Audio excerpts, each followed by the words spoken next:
Thanks a lot. So yeah, hi everyone. As mentioned, my name is Gorbatcheva. I come from UCL, and today I'm going to tell you a little bit about my. Oh, I'll show you this.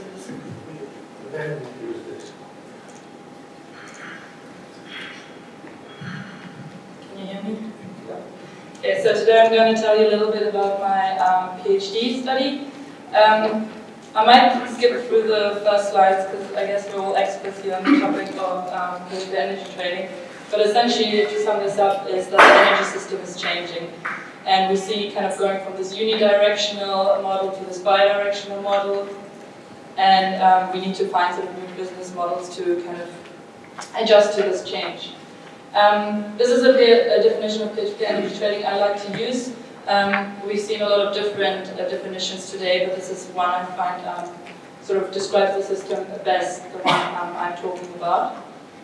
And now to the more interesting stuff. So, sort of, we see two main research gaps currently in the field of peer-to-peer energy trading. One is that how can peer-to-peer energy trading markets scale beyond the pilot project stage? And what are the key barriers for the uptake of peer-to-peer energy trading markets? Because if you currently look at all the pilot projects, they take place in sandbox conditions that are very transparent. You don't really know what is happening.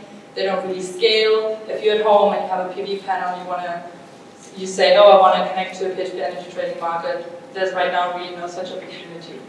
So what we see now is that peer-to-peer exists sort of as its own little bubble with kind of sandbox condition in which it operates, and the ultimate goal is to kind of make it an integral part of the energy system.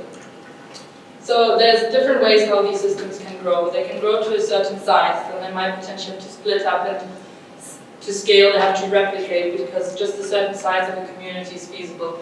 Today we had Esther Mengel come speaking. She said, don't build a market smaller than, I think, 50 participants. And then, of course, you can accumulate, so you can have multiple different markets sort of talking to each other. And in my PhD, I'm taking a case study approach. Why am I doing this?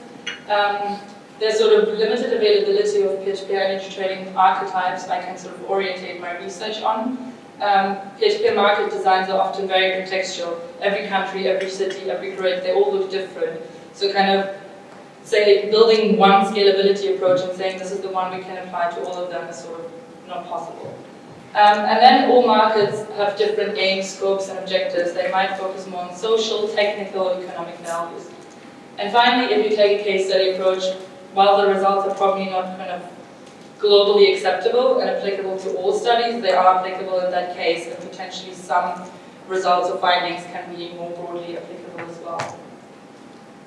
So in my PhD, I'm looking at two case studies. Today I'm going to focus on the Colombian one and parts of it because it's quite big.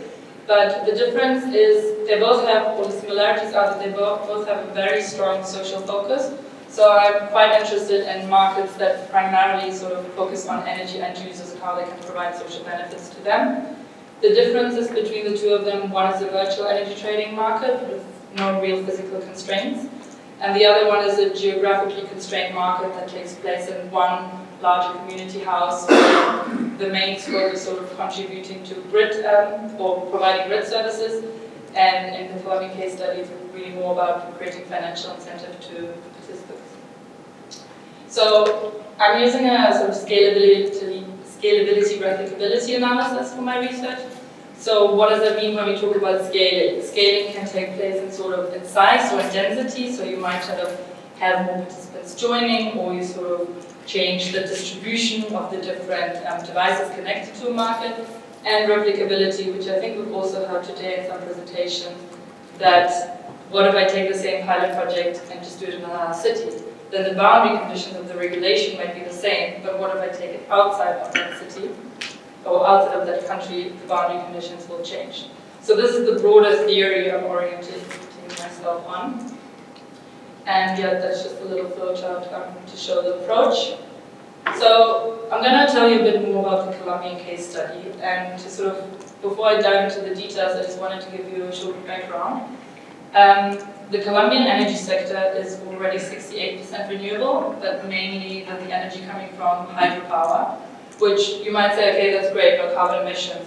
But the problem is these sort of huge, massive constructions, they do have implications on the life of people as well. First is we have climate change, extreme weather events become more frequent, so if we have extreme dry weather, the water reservoir levels can fall, and in a country that is 68% reliant on hydropower, this can really cause kind of issues with security of supply. And plus here in the picture you see Hydro Ituango. I think that it was a hydropower plant station with 2,400 megawatt, and during the construction it had severe flaws. I think one of the tunnels or dams broke and flooded a few communities. So people kind of want to go away from these really large centralized installations and to more something distributed. So before I actually go into the details of the pilot project, this is something which is very important. And I think yesterday we talked about different tariff structures. I think Professor Costa mentioned it. I don't know if she's here today, but if she would see that, she would think the Colombians are going a bit crazy with the tariff structures. But to explain this is the Colombian energy or social life is divided into 6 strata, sort of 6 districts. And this socio-economic strata system, you can see it across healthcare, education, and utilities. So to go back one, you have strata 4 where sort of medium income people live. The energy tariff is the sort of average energy tariff. Then you have participants or residents that live in lower income strata, where they receive a subsidy that can range between 15 and 60%. And this is ideally compensated by the high income residents that pay 20% on top of their utility. And then there's additional regulatory constraints. So to sort of make sure that no one abuses the subsidy system, is when you live in these low income stratas and have a monthly consumption of 130 kilowatt hours or less, you get the subsidies. As soon as you exceed that, you have to pay the normal single cost of electricity, which is what strata 4 pays. And then you have another limitation, is that the Colombian regulators don't incentivize energy generation. So as long as your net energy generation per month is equal or less than your net energy consumption, you will receive a feed-in tariff, which equals this one. Even those that pay less receive more of the energy generated. But as soon as your generation exceeds your net consumption, you will get spot market price, which is very, very low. It's probably like 200 pesos, a few cents in sort of euros. So this system is not kind of a very welcoming system for peer-to-peer energy trading or sort of incentivizing generation. So in Colombia, I worked with a group that developed a pilot project where they had 13 participants. And just to give you some background information, Medellin is the city that is located in this valley floor. And in the sort of center of the valley, you have these high-rise buildings with where the sort of medium-income people live. They don't have great access to sort of rooftop space. But on the sort of sides of the mountains, you have a lot of these more sort of favela-style, smaller buildings where they have great rooftop access and great access to solar radiation.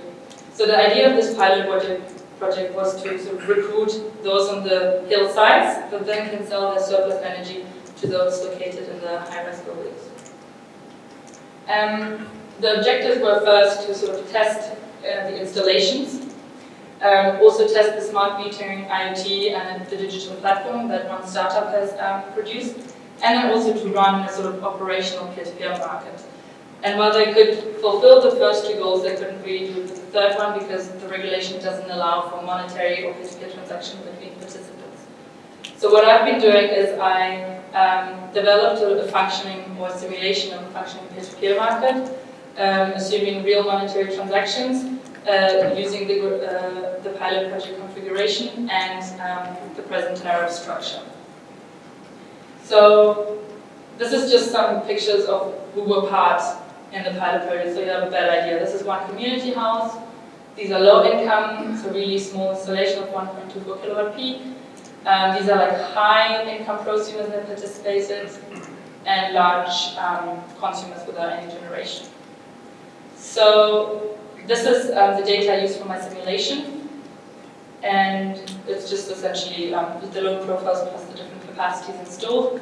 And I've created one base scenario where I simulated the community without any market. Then I simulated the community with a peer-to-peer market, and did a sensitivity analysis, which I'm not going to focus on today because it would be slightly too much. And this is the market design. It's a very simple market design, so it's kind of easy to understand the different implications. It's a uniform pricing mechanism, a double auction market. We sort of settle after the fact because we don't consider any sort of constraints or any uncertainties in energy generation and consumption. And the month July was chosen because it had really good data. Quality plus the weather Medellin is very stable, so there's no real seasonal differences, so you can kind of pick and choose one month. Right, so here's some of my results. On the left side you see the differences of the average energy import price for no market and with a market, so you have the comparison, and below you see the difference in price. So essentially what we could see is that high-income prosumers can decrease their average price per kilowatt hour by about 25% because they can really buy cheap energy from those sort of low-income households that are generating it. But on the export prices, we see a lot of more variance, especially, so of course everyone who generates benefits a lot because they provide better prices than the grid prices. But for example, this small participant down here is one of our participants that has very high generation but very low consumption, meaning they always sell energy for spot market prices. So at the end of the day, their sort of benefit or profit participating in the market is significantly lower on average than of the other participants. But to kind of put that a little bit more into perspective, I have a result on the sort of total cost of electricity. And you can see that the benefit for high-income households with no peer-to-peer market and a peer-to-peer market is much higher than for these, not because of because of the different tariff differences as well, but also because the loads and the consumption is significantly different. Lower-income households maybe just have a fridge they use, or I don't know, I don't think they have air conditioning units, but high-income prices, they maybe have a pool pump, they have heating, they have an electric vehicle, so they're much higher energy consumption. So it sort of shows the differences in the market and how the different sort of groups within peer-to-peer markets might be affected. And yeah, that's just a summary. And some other key facts: the energy self-consumption was about the community self-consumption was about 34%, and the self-sufficiency about 20%. But this is a factor which I don't think is that important in this case, because this is a purely virtual market. Right now in Colombia or in the city of Medellin, there are no real sort of grid constraints you need to respond to, because the uptake of sort of electric vehicles or heat pump or air conditioning is quite low. So the system was really more designed to provide an economic incentive to participants. And another point I wanted to highlight before I summarize my findings is the data quality. This is I received pure raw data from the pilot project designers, and I found towards the end the data became better, and I found some decent data I could work with. But just the sort of, this is what real peer-to-peer markets need to work in. And of course not everyone has data quality like this, but there's certain implications of this. How can you design a peer-to-peer market when suddenly smart meter isn't working and you don't have the data available? When we do all these simulations, we currently don't really think about that, but will we find them if they don't have data available? If it's a real-time market, will we simulate data for them? Will we estimate data for them? And these are currently questions we don't have to think about. We have a monthly tariff and can estimate the energy consumption. But with sort of real pilot projects, these topics become more and more important. And just a summary of my results. So peer-to-peer energy trading under the current market assumptions could provide financial benefits to most of the participants. Opposite of what was expected by the trial designers, high-income participants benefited more than low-income participants, mainly because of sort of sheer amount of differences in load profiles. There's a trade-off in the market between certain between the benefit for the entire community and certain individuals or certain groups. So not everyone benefits equally, and then there's a question of also if this would take place in a real environment. What would say or think about that? And finally, the current Colombian billing and tariff structure does not allow for an efficient implementation of peer-to-peer energy trading. So the current tariff structure essentially disincentivizes energy generation other than for pure self-consumption. The socio-economic strata system with the different tariff structures makes it very hard to develop a peer-to-peer market. But then if you take that away, you probably have a revolution in Colombia taking place because the system is so ingrained in the society. So that's still a lot of sort of to-dos, but we have to start thinking how can we design peer-to-peer markets in every context that they're really operational and provide benefit to all stakeholders involved. Yeah, that's it. Thank you very much. I'm happy to take any questions at this time. Thank you.